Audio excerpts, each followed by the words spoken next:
Le véhicule du SMUR se rend au port de Saint-Égulphe. L'équipe médicale est attendue par une jeune femme de 18 ans, victime d'un sport nautique extrême. À quelques mètres des baigneurs, cette intervention va être particulièrement compliquée. La demoiselle ne peut pas bouger. Une de ses copines a chuté sur elle plusieurs fois. La victime souffre d'une douleur intense à la cuisse. Alors, on va descendre. Aïe, aïe, aïe. Ah, oui, désolé, mais c'est très mou en fait. Alors, qu'est-ce qui s'est passé un peu? C'est cassé. Ah, t'as mal où là? Donc là, je suis le docteur Siaoula, là t'as... Ok. Il y a quelqu'un qui t'est tombé dessus? Ouais. Ok. T'arrives à bouger les orteils là déjà? Ok. Ça te fait mal où? Ici ou là? Plutôt ici là, ouais. Ok. D'accord. Tu sens quand je te touche là? Christophe suspecte une fracture du fémur. Dans son malheur, la jeune femme a eu de la chance. La fracture est fermée, c'est-à-dire que l'os n'a pas percé la peau. Il n'y a donc pas une plaie pouvant s'infecter facilement. Désolé. Hop, bouge pas, t'as mal autre part après ou pas? Alors on va te mettre une petite perfusion, là pour te mettre les médicaments. Bouge pas, je sors. Comme ça il y a ma collègue qui vient parce que sinon ça va faire que bouger si on est trop là, d'accord? Je fais tout doucement, hein, mais... La douleur est très forte pour la jeune femme et s'accentue à chaque fois que l'on touche sa cuisse ou que la bouée bouge. Allez, à toi Marie. Bon, on va y mettre là, ouais, mais tu vois, en fait c'est très mou, hein. C'est mou quand même. Hein. Et c'est trempé là-bas. Hein. Mais c'est pas mal mou quand même. Hein. C'est surtout le terrain là, ouais, qui est assez compliqué pour la sortir parce que là on peut pas lui toucher la jambe. Hein. Là, cliniquement elle est cassée, hein. On va voir après un peu plus. Mais le problème c'est qu'on peut pas la sortir comme on voudrait là. Donc on va lui mettre des médicaments pour la douleur. Et pour la sortir, on va dire plus confortablement. Mais malheureusement ça lui fera toujours un peu mal. Hein. Ce qu'on va faire, tu vois, je vais te mettre un médicament, d'accord? Ça va te mettre dans un état un petit peu second, d'accord? Tu ne te souviendras pas forcément tout ce qui s'est passé après. Christophe entretient la conversation avec la jeune fille pour la rassurer et la détendre. T'es venu qu'avec des copains ici ou t'as tes parents, tout ça? Non, les parents ils sont à Nancy. Ah ouais. Bon, on les appellera tout à l'heure si tu veux. Ouais, je veux bien. D'accord. Le moment délicat de l'extraire de cette bouée est arrivé. Allez, bon, c'est prêt de toi? Et bon, on va y aller. Si ça va pas, tu le dis, de toute façon on est là, t'inquiète pas. Hein. Ça va? Un peu chaud là. Ouais, c'est bon. Mais l'équipe va avoir affaire à une patiente anxieuse. Le médicament anesthésiant n'a pas encore fait assez effet à son goût. Oui, je passe en minimum. T'inquiète pas. D'accord? Hein? Je vais pas attendre longtemps. Là, je fais 30. Hein. On va y aller, tu vas voir, ça va passer. Le but c'est que tu te détends, tu passes à quelque chose d'agréable. Tu penses à rien Et nous, progressivement, on va faire tout ce qu'on a à faire, t'inquiète pas. Allez, 30. Ça va aller tout seul. On fait 60, plus de 60. Oh. Tu t'imagines sur une belle plage avec des cocotiers. Il y a des complications. Il y a quoi là si tu veux. Un chapeau de paille sur la tête. Tu vas voir, je vais te laisser partir, ça va tourner un petit Tu as peu. fait de palmier qui balance là. Ça va? Elle finit par se relaxer. Voilà, c'est très bien. Là, faut qu'on la bouge là. Il va falloir que tu m'aides tout doucement. Moi, je tiens la jambe. Voilà. Vas-y, on va l'attendre. Très bien. Christophe installe un brancard gonflable pour maintenir au mieux la jambe fracturée pendant ce déplacement. C'est bon, on est bon. C'est bon. Voilà. Faut la prendre ici. Hein. Non, faut vraiment pas bouger ici. C'est là où c'est cassé. Hein. Allez, vas-y. 1, 2, 3. Vas-y, envoie. Voilà. Très bien. Attention derrière. Vas-y. Malgré une bouée remuante, l'équipe a réussi à sortir la jeune fille sans aggraver son éventuelle fracture. Grâce à l'anesthésiant, elle n'a rien senti. Voilà, ouais. C'est fini là, hein? Ça va? Très bien. La jambe elle est bien cassée parce que là j'ai pu plus l'examiner. Donc elle est cassée à ce niveau-là. Le diagnostic d'une fracture se confirme. La jeune femme n'arrive toujours pas à comprendre comment la simple chute d'une amie est parvenue à lui casser sa jambe. Tu lui fais le mur qui est cassé. Et comment c'est possible? Elle est toute fine. Mais ouais, mais juste avec la force du coup en fait. Tu sais, quand toi tu sautes, elle saute aussi en Ça retombant. met du temps à se remettre ça. Hein. Ouais, t'en as pour un mois là, hein, bon mois. Hein. Un Faut mois. voir s'il faut pas opérer aussi, c'est surtout ça. Comme ça on va faire les radios à l'hôpital. Et après, s'ils vont nous perdre, il y a. Tu repars comme avant. Une longue convalescence attend la jeune femme. Pour elle, c'est une très mauvaise nouvelle. Elle devait partir en vacances 3 semaines plus tard avec ses parents en Islande. Allez, 1, 2, 3. On pose. Reste à savoir la gravité de la fracture. Une radio confirme au médecin l'état de la blessure. L'os est non seulement cassé, mais c'est aussi déplacé sur le côté. C'est quoi alors exactement? Mais une fracture du fémur. C'est chirurgical, terrain net. Bon, les vacances sont gâchées pour Les vacances sont finies là, oui. Ou avec des béquilles pour la suite. Étant donné la gravité de la fracture, la jeune femme a supporté une douleur intense. Elle a été particulièrement courageuse. Ça va? Je t'ai pas oublié. Donc c'est bien cassé. Je t'avais dit à l'endroit où je t'avais dit. Ouais. Dans tous les cas, on va repérer. D'accord? Quand? Je peux pas te dire, c'est lui qui te dira. Ok? Ça va la douleur? Oui, bonjour, je suis l'intersolose, donc ça fait juste. Clairement. Au téléphone, les parents de la patiente. Ils habitent à Nancy, à 800 km de là. La jeune femme était ici en vacances pour seulement quelques jours. Oui, c'est ce qu'elle m'a dit, c'est pour ça que je vous dis, voilà. D'accord, là elle va bien, il n'y a pas besoin que vous pressiez à sauter dans l'avion pour venir ici, hein, d'accord? Mais voilà. Oui, ça va, ça va. La patiente sera opérée le soir même et restera quelques jours à l'hôpital en observation. Elle s'en sortira après quelques semaines de rééducation, sans séquelles. Retour à Antibes, où les pompiers interviennent sur un incendie. Il a été lancé par un pyromane très actif dans la ville depuis quelques jours. Mais cette fois-ci, c'est beaucoup plus grave. Le feu s'est étendu à la maison de cet homme. Qu'est-ce qui s'est passé, monsieur? Je sais pas. Ma fille qui m'a téléphoné, un gars qui apparemment, je sais pas, quelqu'un qui a foutu le feu là. Il n'y a personne, monsieur. Non, ils sont là. Il n'y a pas d'animaux non plus. Non, non, pas non plus. Ok. Ah, c'est juste la charpente qui me fait peur. L'habitation porte encore les stigmates de l'incendie. Mais le feu s'est peut-être propagé à l'intérieur de la demeure. Le propriétaire interpelle Claude. Même que vous avez arrosé, la gouttière a pris feu, tout a fondu, j'ai peur que ça rentre par dedans. On va aller voir ça. On va aller faire une reconnaissance à l'intérieur parce qu'apparemment, ils n'ont pas eu le temps d'y aller. Claude est le premier à pénétrer dans la maison. Il y a quelqu'un? Non. Il faut ventiler, ils partent et les gens ils laissent tout fermer. Quoi. Ben, le risque, c'est que des fumées ou même des flammes rentrent dans la maison et embrasent le mobilier. Quoi. Bon, après, le deuxième risque, c'est la fumée. La fumée est très nocive. Reste à contrôler le haut de la maison. On peut se servir de l'échelle parce qu'ils me disent qu'il y a des flammes qui sont rentrées dessous pour la laine de verre, tu sais, d'aller faire une reconnaissance sur le toit. Dans cette rue étroite, la grande échelle doit se frayer un passage. Elle va permettre aux pompiers de vérifier l'état du toit. Il y aurait eu des flammes qui auraient pu rentrer dans la laine de verre, sous les combles de la maison. Donc là maintenant, on a un autre engin plus la grande échelle qui vont faire une reconnaissance en haut. Nous on a traité tout ce qui est pour la haie, il n'y a plus d'inquiétude pour la haie. Maintenant par contre, il faut voir pour l'habitation.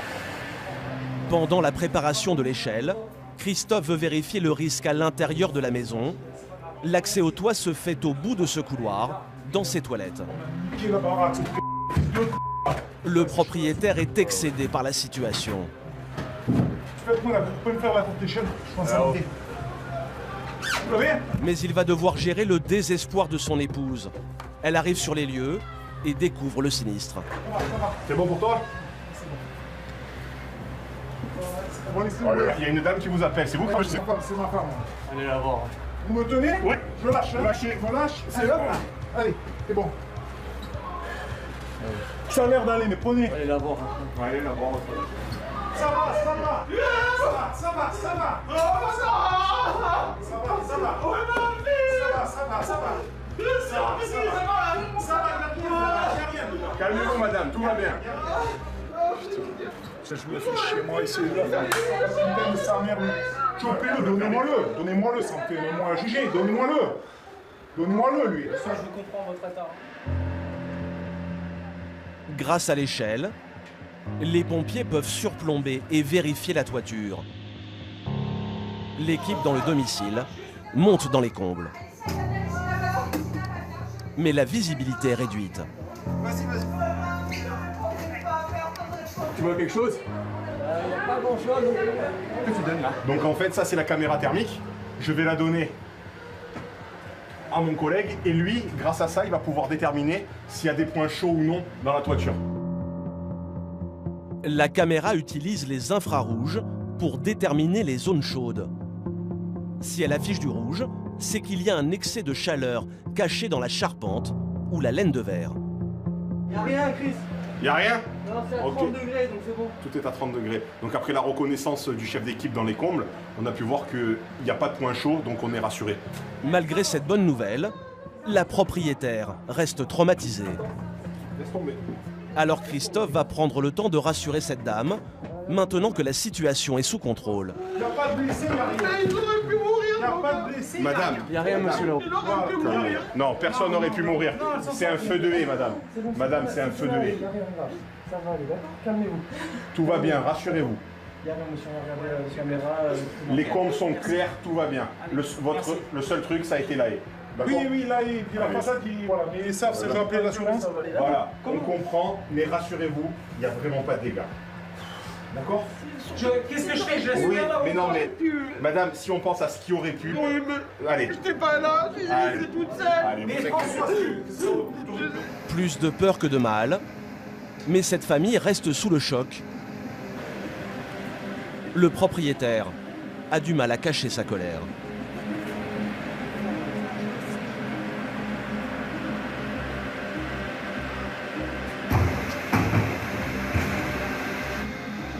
L'homme est la 13e victime des agissements du pyromane. L'équipe essaye de le soutenir et d'atténuer sa frustration. J'ai dit qu'il faut pas que tu prennes la tête. Hein. Il y a les assurances, tout ça, ça aurait pu être bien plus grave. Hein. La maison, elle aurait pu cramer entièrement, ses enfants à l'intérieur. Donc bon, on essaie de relativiser. Après, c'est sûr que c'est pas possible.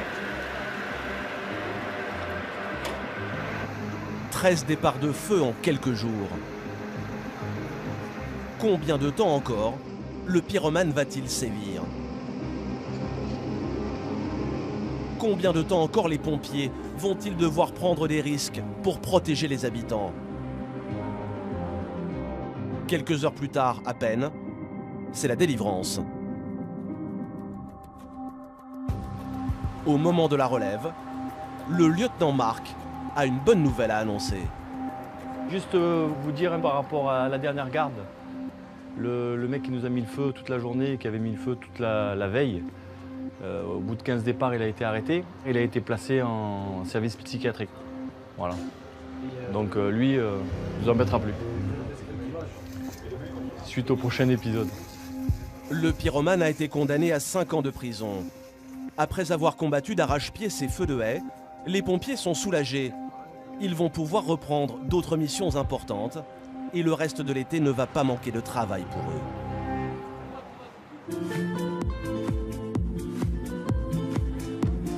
Ce soir-là, pendant que certains s'amusent et profitent de leurs vacances, un drame est en train de se passer à Mandelieu-la-Napoule, à l'autre bout de la ville.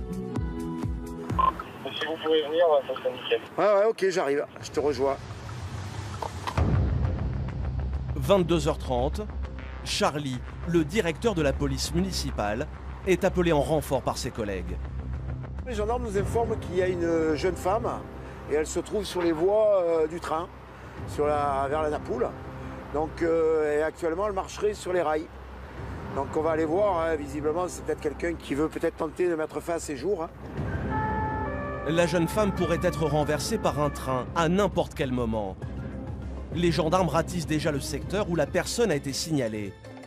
Charlie se positionne un peu plus loin, ainsi la dame ne pourra pas se sauver et se retrouvera prise en étau. Faut qu'on aille au bout où il y a la résidence là-bas, tu sais. Tu vois, je veux dire. Ah, mais je sais pas si on peut y aller sur les voies là. Ouais, il faut qu'on trouve un endroit. Hein. Là, on peut pas monter par là, tu crois? Là, peut-être non. On essaie de regarder là. Clôturé là. Eh ouais, mais on va voir, on baissera le grillage. Hein. Impossible de pénétrer, l'ensemble est clôturé. Les lieux semblent déserts, mais au bout de ce passage, Charlie tombe nez à nez avec 2 personnes. Bonsoir, vous faites quoi, monsieur, là? On travaille ici. Sur quoi? Sur la voiture là-bas. Ok, il y a une jeune fille sur les voies. Une chance, ses employés vont peut-être lui permettre d'accéder à la zone des chemins de fer. Vous passez par où pour y monter là? Normalement ici. Vous avez la clé? Non, on n'a pas la clé, c'est la SNCF. Et comment vous y passez par-dessus? Non, nous, ils viennent nous ouvrir la Ils sont où là? Ils peuvent venir ouvrir là? Encore, on voit les... Ouais, activez-les là, s'il vous plaît. Pour aller au plus vite, ces deux ouvriers vont trouver une autre solution. Ouais, vous pouvez le démonter? Ouais, démontez-le. Ouais. L'un des deux est pompier volontaire et connaît bien les situations d'urgence. Vous êtes pompier où? Narbonne, c'est ce que Narbonne. D'accord. L'homme démonte le grillage pour permettre un passage. Ah, super, super. Ouais, ça va aller là, ça va aller. Ça va aller, on va se démerder. Charlie part à l'assaut du grillage qui finit par céder. Nickel. Et très vite, en arrivant sur les voies, le policier aperçoit la femme à secourir. Elle court de l'autre côté, elle court de l'autre côté. C'est bon, Christian, on va la récupérer entre l'un et l'autre, on la récupère. Elle arrive vers les gendarmes, c'est bon, c'est bon, c'est bon. La stratégie des forces de l'ordre finit par être payante. C'est bon, Charlie, c'est bon. La personne est encerclée, mais surprise, il ne s'agit pas d'une femme, mais d'un homme. Non, on va pas vous laisser tranquille, vous allez venir avec nous, putain. Mais il n'a pas envie de partir de là et de suivre gentiment les gendarmes. C'est pas une question que je vous pose, on va le faire. Non, moi je vous dis, non, vous avez 10 alors. Oui, allez-y à 10 c'est pas si une vous menace, voulez. mais on est 10. Non, non, laissez-moi Et vous allez tranquille. venir avec nous? Non, non, je vais pas avec Parce que là, on a fait arrêter la circulation de train juste pour vous, donc venez. Les gendarmes sont prêts à le sortir de force. À ce moment-là, Charlie intervient, car c'est le fils d'une connaissance. Attends, je vous connais. Qu'est-ce qui se passe? Dites-moi Rien, ce qui se passe. On est là pour vous aider. Et on n'est pas là pour vous embêter, on est là pour vous aider. Eh ben alors laissez-moi rentrer chez moi. Attendez, on peut pas vous... vous avez vu? Sur les voies, c'est pas possible d'être sur les voies. On peut pas vous laisser sur les voies. D'accord? L'homme ne se rend pas compte de la situation et refuse d'obtempérer. Les gendarmes décident de lui passer les menottes. Non, non, vous passez pas, je m'en bats les... Je m'as dit, je m'en bats les... L'individu semble donc bien suicidaire. Il résiste. Les gendarmes sont obligés de s'y mettre à plusieurs. Putain, vous faites mal là. Non, non, non, non. Je m'attachais pas, je dis-moi ben. Mon bal... Ah, mon panier. On peut pas vous laisser sur la voie ferrée. Les forces de l'ordre ont certainement sauvé la vie du monsieur contre son gré. Donc tout est réglé, les gendarmes l'ont pris en charge. C'était un gars qu'on connaît de Mandelieu, qui à mon avis doit être un peu dépressif. Et il voulait sûrement mettre fin à ses jours. Là il est ramené, et puis bon, on verra s'ils vont voir sûrement avec un médecin. Ou... Voilà, dans l'immédiat, il n'y a pas eu de drame. Maintenant, la situation est maîtrisée. Charlie tient alors à remercier les deux ouvriers pour leur participation. Bon, merci à vous. Hein. Si vous restez pas là, que ce soit vous passez, passez-moi un café chez nous. Vous avez filé beaucoup de mal. Hein. Ils sont méritants, surtout qu'après le départ des policiers, ils vont remettre en état le grillage. Franchement, merci beaucoup. Vous avez le matos et tout, ça nous a bien aidé. Bon courage pour la nuit. Hein, et merci à vous. Ça a sauvé la vie d'une personne. L'individu est sauvé, mais il va devoir assumer son geste. La SNCF envisage de porter plainte contre lui et de demander pour l'arrêt du trafic près de 20 000 € en dommages et intérêts. À l'hôpital de Fréjus-Saint-Raphaël, la garde débute pour Christina. Vous rentrez, Dani? Salut. À peine arrivée, elle récupère auprès de Wilfried le téléphone des urgences. Cette médecin travaille au SMUR depuis 6 ans, d'abord à Versailles, puis à Fréjus depuis 2 ans. Je vais me changer, il y a Will qui arrive, mais j'ai besoin de musique. Christina a la vocation pour ce métier de médecin depuis son plus jeune âge. Déjà petite, elle aimait aider les autres. Alors quand elle a découvert les urgences pendant ses études, elle a trouvé sa place. Dans la médecine d'urgence, t'es dans l'instant, t'es dans l'immédiateté de l'effet que tu fais finalement aux gens. Je trouve que c'est très motivant.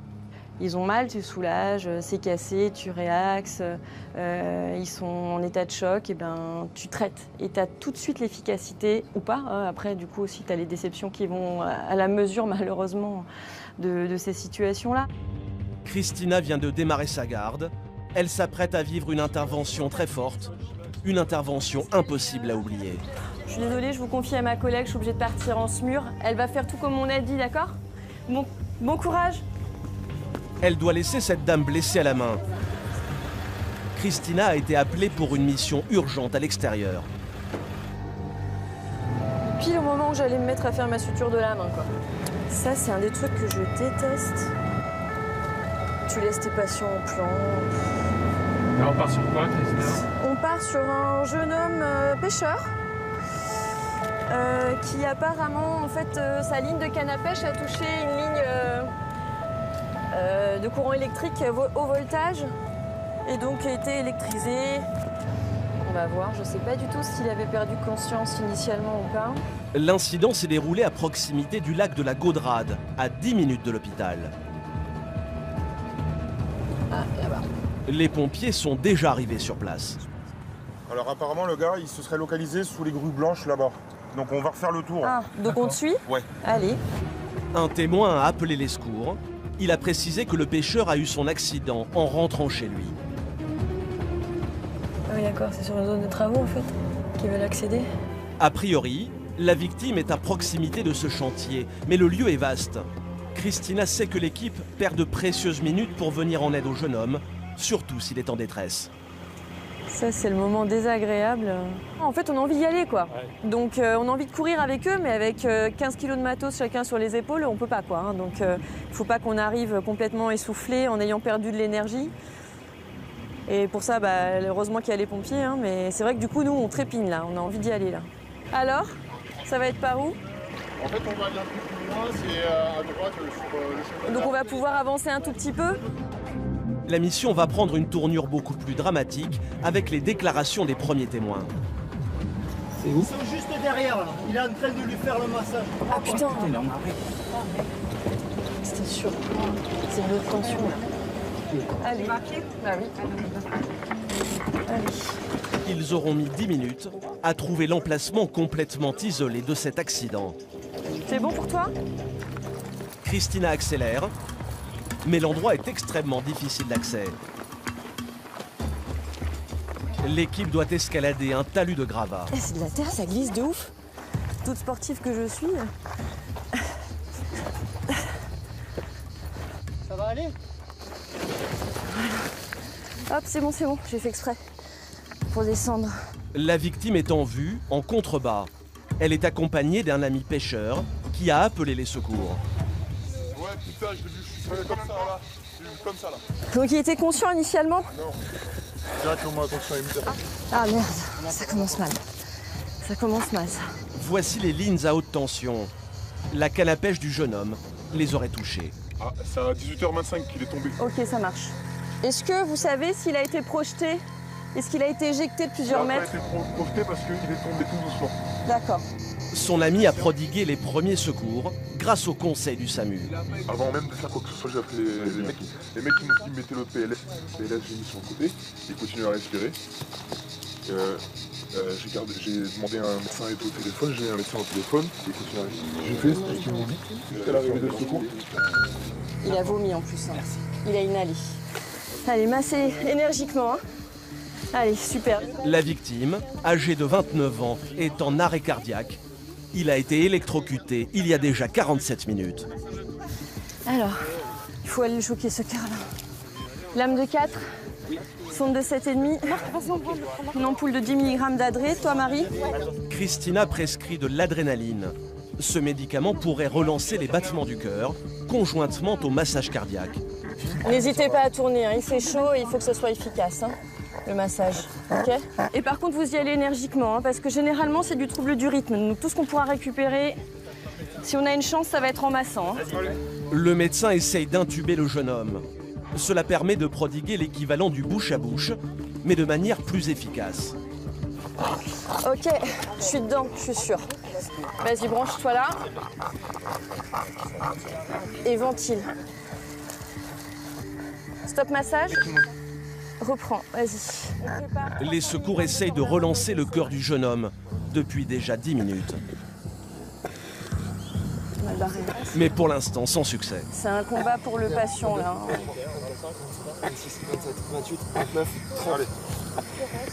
15 minutes de massage cardiaque intensif et toujours sans résultat.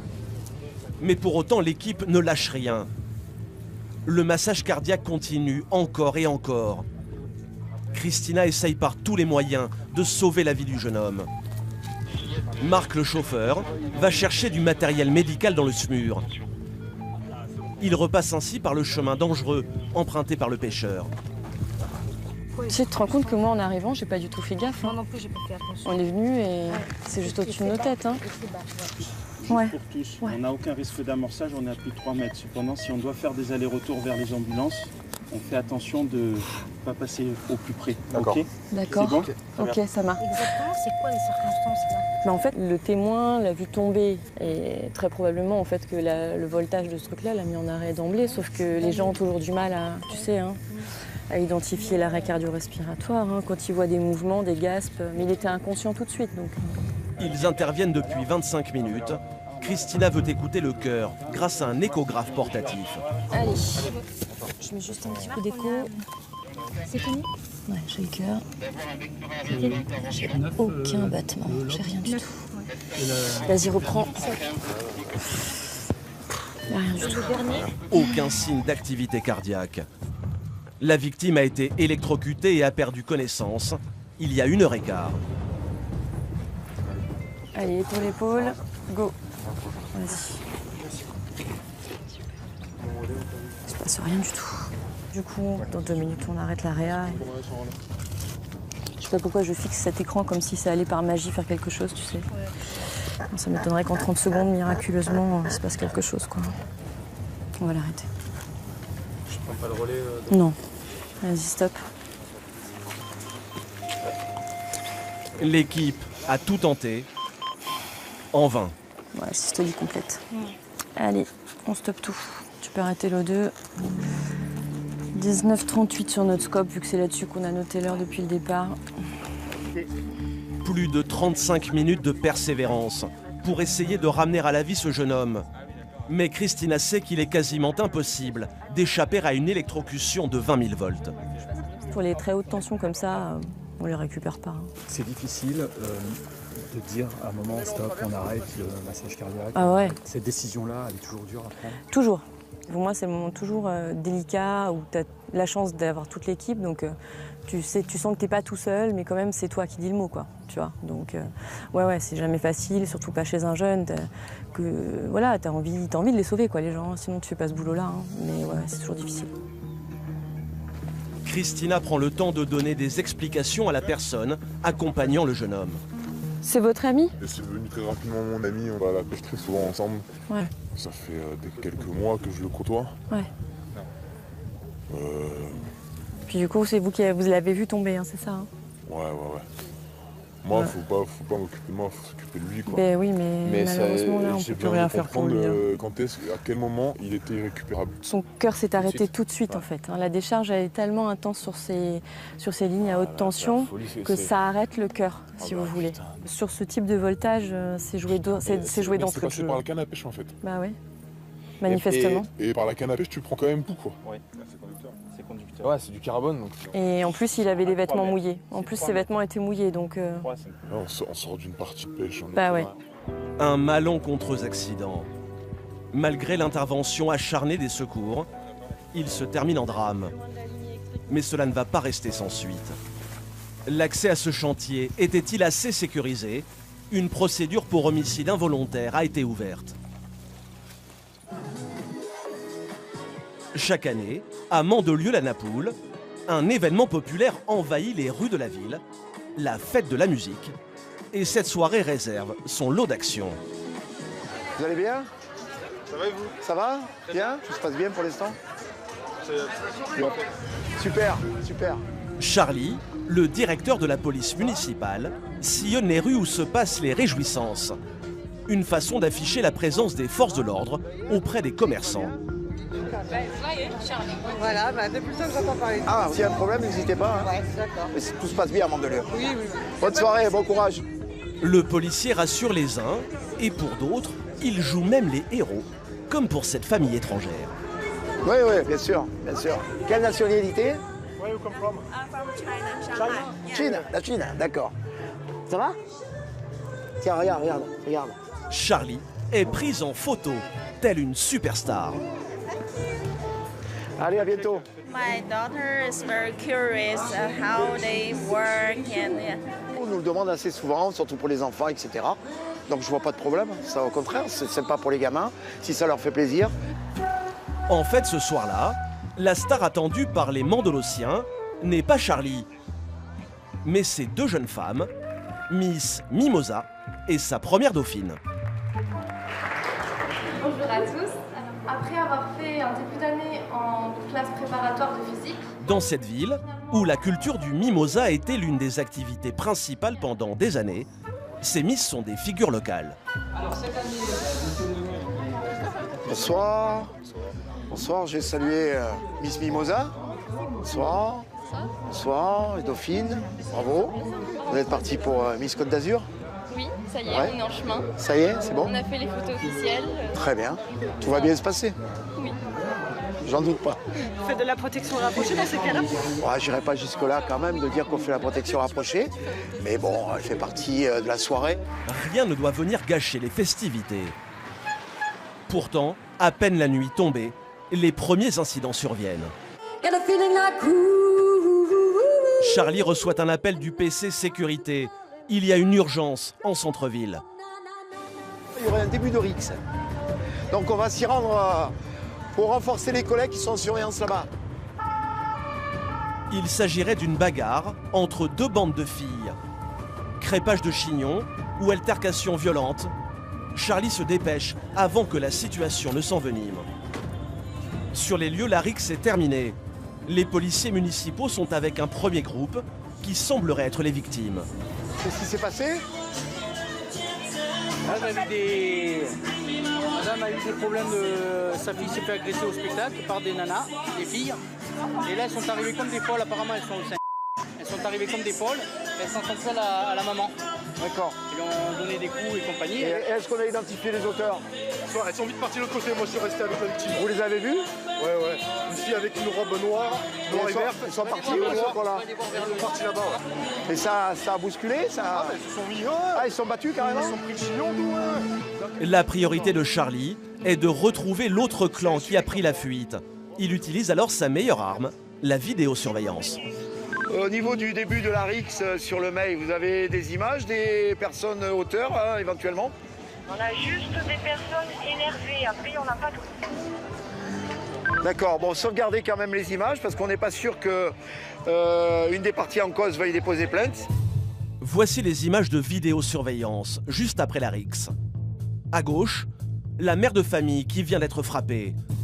À droite, l'autre groupe de filles, visiblement encore très énervées. Parmi elles, la jeune femme en robe verte veut même retourner à la confrontation. Elle en est empêchée par une autre fille du groupe. Mais rien n'y fait, la jeune femme reste agitée et semble hurler après le premier groupe de filles. Elle ne va pas marcher 10 mètres sans faire volte-face. Car elle veut en découdre encore une fois. Alors ses acolytes s'interposent et la traînent presque de force loin de là. Charlie finit par rattraper le groupe des assaillantes. Il en connaît même certaines. Bonsoir. Bonsoir. Comment ça va? Bien et vous? Alors qu'est-ce qui s'est passé? Un petit souci? Ce qui s'est passé, c'est que donc sa sœur hier, elle était au spectacle de danse. Contre toute attente, ces jeunes femmes affirment qu'elles sont les victimes. Car la veille, la petite sœur de l'une d'elles aurait été agressée par la mère de famille pour une simple histoire de placement sur scène d'un spectacle de danse. Et sa mère, elle arrive, elle dit « Oh, comment ça ?» Elle a dit « Ouais, rentre chez toi, sale merdeuse, qu'est-ce que tu veux? Je t'attrape, je te machin. » Elle l'a attrapée par les cheveux, ma sœur, devant tout le monde. Elle lui a attrapé les cheveux, elle l'a mise par... Elle allait la mettre par terre et voilà. D'accord. Elle touche pas une gamine de 16 ans. Bien Donc sûr. en fait, sa sœur, qu'est-ce qu'elle a fait? Elle a pris la défense. Bien Donc sûr. en fait, elle est arrivée, elle lui a tiré les cheveux pareil et du coup, D'accord. bah, Marie après. Bon, nous on prend les identités de part et d'autre. Charlie sermonne les jeunes femmes pour que cela ne se reproduise plus. Mais une fois parties, elles assument parfaitement devant notre caméra leurs gestes de représailles. Ouais, en fait, ce qui s'est passé, c'est que voilà, elle a 50 ans, elle s'en prend une femme de 16 ans. Donc, bah, nous, on en a 24, mais on n'accepte pas ça. Puis aujourd'hui, bah, elle a pris juste le revers de ce qui s'est passé hier, car elle se prend... On lui a frappé sa mère. Du côté de l'autre groupe, le ton est moins à la fête. La dame, en état de choc, n'arrive pas à s'en remettre. Les pompiers ont été appelés pour la prendre en charge. Elle a affirmé à la police que l'attaque était très violente. L'une des filles l'a bousculée fortement. Son visage aurait cogné la vitrine d'un magasin. Donc là, j'avertis les gendarmes parce que sûrement qu'il y aura une suite. Donc ce qui est bien pour nous, c'est qu'on a les deux parties en cause avec toutes les entités. Donc les gendarmes n'auront plus qu'à entendre les deux parties en cause. Demain, elle ira voir son médecin. Par contre, elle a peur de rentrer toute seule chez elle. Ouais, on va s'en occuper. Oui, oui, on va s'en occuper. Bonsoir, vous avez peur de rentrer chez vous? Ouais. On va voir, je vais vous faire accompagner. Vous êtes en voiture? Non, on est venu à pied. Non, bah, je vous avais dit qu'il était gentil. Oui, je sais qu'il est gentil, Charlie. Moi, Je dis qu'il n'est pas gentil, mais voyez. je disais ça quand j'étais jeune, hein, mais plus maintenant. Laissez tomber la pression. Quand je suis man. Oui, je sais, ça énerve. La première fois que ça m'arrive à 40 balais, pour taper devant la gamine, quoi. C'est ça qui me... Allez, courage. Hein? Allez, il vous ramène, hein? Y a pas de souci. Reste une dernière inquiétude pour la mère de famille. Comment gérer le fameux spectacle de danse qui a tout déclenché? Il doit avoir lieu le lendemain. Demain, je la mets pas là-dedans, je la gamine. Pourquoi? Parce que sur là, je fais... Ici ou à côté de là, chez nous? Là. Bah, il faut pas la priver. À quelle heure c'est demain? 8h. 20h demain soir? On verra demain soir, on verra. Non, mais il faut pas les priver. Charlie se propose même de venir à ce spectacle pour éviter une nouvelle bagarre. Allez, rentrez tranquillement. Allez. Allez, bonne soirée. Il vous ramène. Au revoir. La dame portera plainte le lendemain. Les auteurs de ces violences légères pourraient être punis d'une amende de 750 €.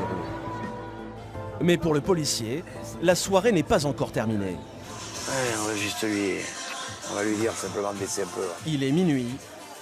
La fête bat son plein au centre de la Napoule. Un peu trop au goût de certains, le voisinage s'est plaint auprès de la police municipale.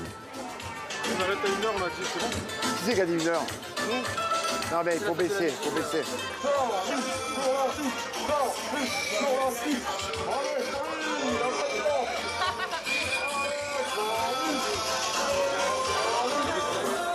L'ambiance semble bon enfant, mais très vite un incident se produit sous les yeux du policier. Pardon. Une bagarre démarre. Non, il vient de frapper quelqu'un. Venez là. Stop. Venez avec moi là. Je m'en vais. Venez avec moi, je vous dis. Allez, venez avec moi.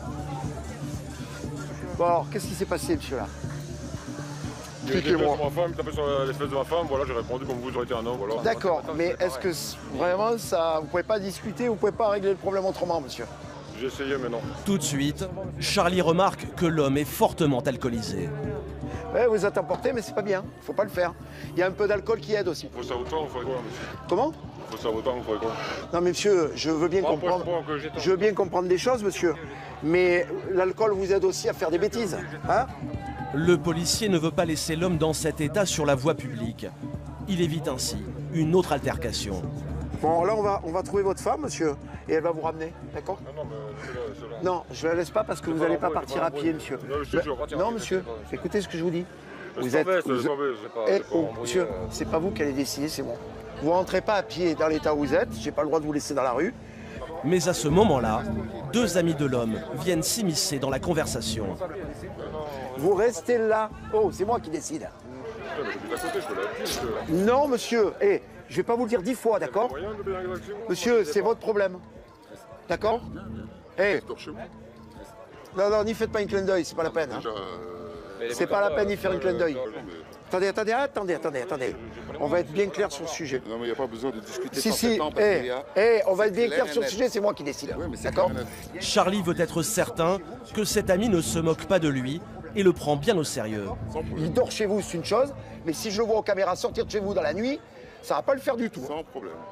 Ok. On se connaît très bien. Oui, mais on se connaît, monsieur. On sait très bien. Il n'y a pas de problème. Donc si on se connaît, vous devez savoir comment je suis. Exactement, et moi aussi. C'est vous qui l'avez puisque vous voulez le prendre. Mais attention, monsieur. Et je parle jamais dans le vide. Et moi non plus. Très bien. C'est clair et net. Alors vous le ramenez maintenant chez vous, monsieur. Il reste plus ici. On va le ramener. Allons-y. Je peux dire au revoir à ma femme? Non, monsieur, c'est bon. Vous ne retournez pas là-bas, monsieur. L'incident, c'est clos, c'est terminé. Alors vous y allez, là. Allez. Pour le policier, il est temps de suspendre les festivités. Les gens commencent à être un peu alcoolisés et il commence à y avoir quelques petits problèmes. Bon, pour l'instant, c'est pas grave, on va le gérer. Mais c'est pour ça que là, maintenant, on va stopper la soirée. Bon, là, il faut tout arrêter, là. Stop, stop. Vous m'arrêtez tout, là. Non, mais vous commencez à ranger, on arrête tout. Allez, c'est bon. Fin de soirée pour tous ces habitués, ces vacanciers. Grâce à Charlie, cette fête de la musique n'a pas dégénéré dans la ville.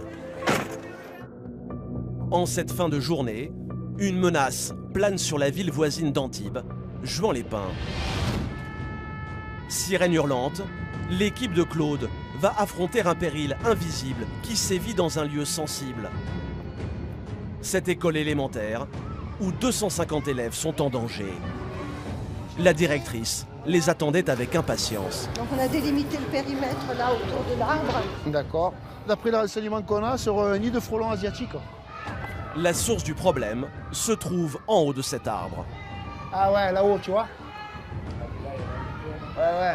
Putain, mais là... Le frelon asiatique est tristement célèbre car il décime les abeilles. Mais il peut aussi s'attaquer à l'homme. Sa piqûre est 25 fois plus douloureuse que celle d'une guêpe. Ils sont beaucoup plus gros que les frelons traditionnels qui sont déjà des belles bestioles. Ils risquent d'attaquer ce qu'il y a autour, quoi. 3 piqûres de frelons, ça peut tuer un cheval, donc il faut s'en méfier. Chaque année en France, une quinzaine de personnes décèdent suite à une piqûre d'insectes, les victimes étant allergiques au venin. Alors sécurité oblige, tous les élèves ont été confinés dans leur salle de classe. C'est les enfants qui m'ont prévenu qu'il y avait un nid là-haut. Et comme on avait trouvé un frelon asiatique mort il y a quelques jours, j'ai tout de suite fait le lien. Et puis bon, on les a reconnus, donc voilà. La plupart du temps, des entreprises spécialisées gèrent ce genre de situation. On n'intervient plus sur les insectes comme ça, mais là, vu que c'est dans un endroit public, qu'il y a des enfants et tout, il y a un danger réel, donc on intervient pour détruire le nid. Et ouais, on prend l'échelle à coulisses, qui se met en tenue et on y va. Hein. Forcément, détruire un nid demande certaines précautions. Comment filer une combinaison particulière? Celle-ci coûte dans les 300 €. Cet investissement permet à Stéphane d'éviter toute appréhension. La tenue, tu crains rien. Il faut dire que le frelon asiatique peut traverser les tissus épais. Son aiguillon pique jusqu'à 1 cm en profondeur. Et il faut être très méfiant, car il peut également pulvériser son venin à distance. Il va falloir qu'on la mette peut-être ici, là, comme ça. Là, là sur le côté? Ouais. Ah, posée sur le... Eh ouais, parce que là, elle va pas passer, là. Le nid se trouve à 5 mètres de hauteur. Tu y arrives, là? Eh ben, on va pulvériser du produit pour tuer les frelons. Et après, essayer de récupérer le nid pour l'enlever, pour éviter que ceux qui ne sont pas là ou les survivants puissent se réinstaller. L'échelle est placée au plus proche du nid. Ouais, c'est faisable. Ouais, on va voir par là. Stéphane est prêt à affronter toute la colonie de frelons asiatiques. Il reste seulement à fermer sa tenue presque hermétiquement, tel un scaphandrier.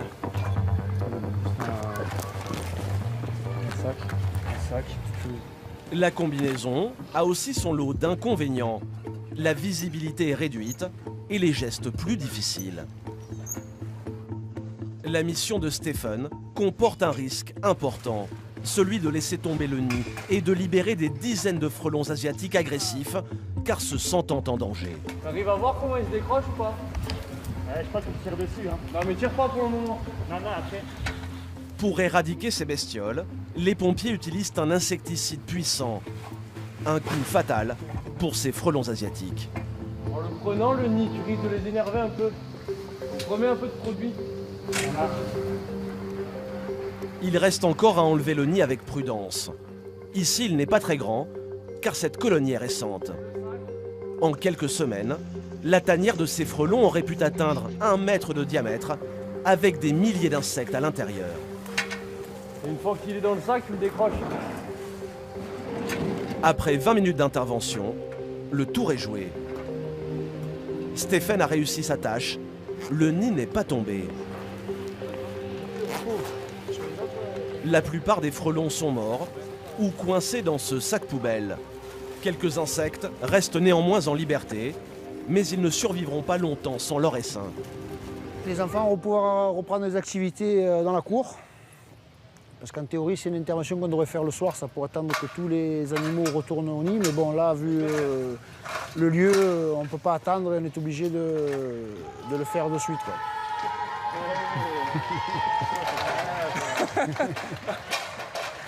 Voilà. Les enfants peuvent se réapproprier leur domaine. Les pompiers, eux, repartent sous leurs applaudissements. Une belle récompense. Ça fait plaisir, tu as vu les gamins comme ils sont contents après. Ce matin c'était des ambulances et des feux, cet après-midi c'est du divers. C'est assez varié. On ne fait jamais la même chose, c'est ce qui rend la monotonie. Les frelons asiatiques font des ravages en France depuis plus de 10 ans. Ils ont déjà gagné les 3/4 du territoire. Cela occasionne une forte activité aux pompiers, ici et partout dans l'Hexagone. Ce jour-là, il y a comme un parfum de fête à la caserne. Une page se tourne définitivement. Bon, ben là, on est pas mal, elle est à tabasse.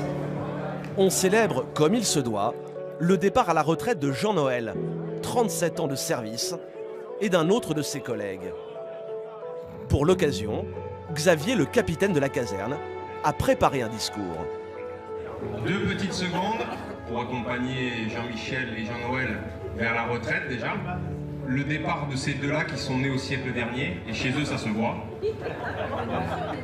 Jusqu'au dernier jour ils ont été présents, ils ont été là. Ils resteront dans la mémoire de beaucoup comme des modèles, comme des gens exemplaires. Ils vont nous permettre de faire baisser la moyenne d'âge de la caserne. Moment de rire et d'émotion pour ces 2 futurs ex-soldats du feu. Sachez qu'avec vous, j'ai trouvé des gens formidables. Je vois qu'il y a des mecs qui, à l'époque, étaient sous mes ordres. Je les recevais dans mon bureau. Maintenant, ils sont capitaines, ils me reçoivent dans leur bureau. C'est comme ça, c'est comme ça. Voilà. Merci de m'avoir supporté toutes ces années.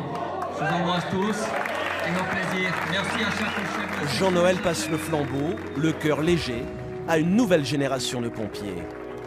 La relève est fin prête à affronter tous les dangers et les aventures ne vont pas manquer pendant la période estivale. La semaine prochaine, votre série de l'été continue. En plein cœur de la saison, le rythme des interventions s'accélère pour nos professionnels de la sécurité. Wilfried, urgentiste, va devoir sauver un patient victime d'une fracture ouverte très grave. Là vous sentez. Et là. Youngi, elle, doit sauver un piéton renversé par une voiture. Il a un traumatisme crânien, peut-être fatal. Ça va, monsieur? Bon, l'hélico va arriver dans 2 ou 3 minutes. Charlie, le directeur de la police municipale, doit s'interposer entre des couples, des disputes souvent sur fond d'alcool. Oh, il est venu surtout. Monsieur, oh, vous arrêtez d'insulter les gens? Rémi, pompier, va-t-il réussir à secourir un jeune homme resté 3 minutes coincé au fond d'une piscine? Détends-toi, détends-toi. Allez, c'est pas évident, faut que tu te calmes là. Mais surtout, au milieu de cet été, un événement national va réunir tous les services de sécurité, la finale de la Coupe du Monde de football. Les urgences débordées vont devoir faire face à des patients très violents.